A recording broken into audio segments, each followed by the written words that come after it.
તો આવા કોઈ પોતાના પગ ઉપર ઉભા રહે પછી જ આપણા દીકરા કે દીકરીને આપણે ભણાવવા જોઈએ.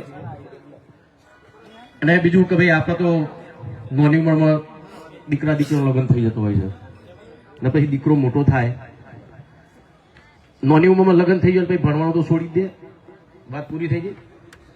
અને મોટો થાય એટલે હું કે ખબર છે નહીં ગમતી, બોલો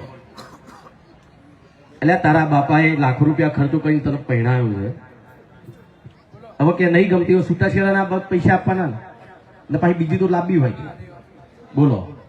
એટલે જ કહું છું કે ભાઈ વડીલો માતાઓ વડીલોને કહું છું કે ભાઈ આપણા દીકરા દીકરીને મોટા થાય, ભણી ગણીને હોશિયાર થાય, પોતાના પગે ઉભા રહે પછી જ ભણાવજો.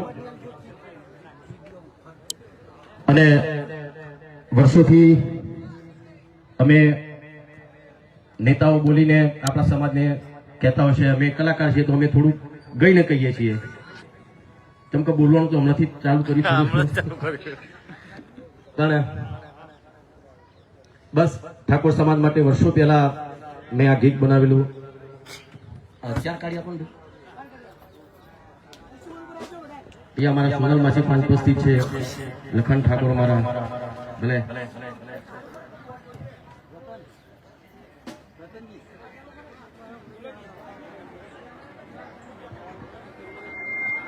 આટલી બધી વાત બધી વાત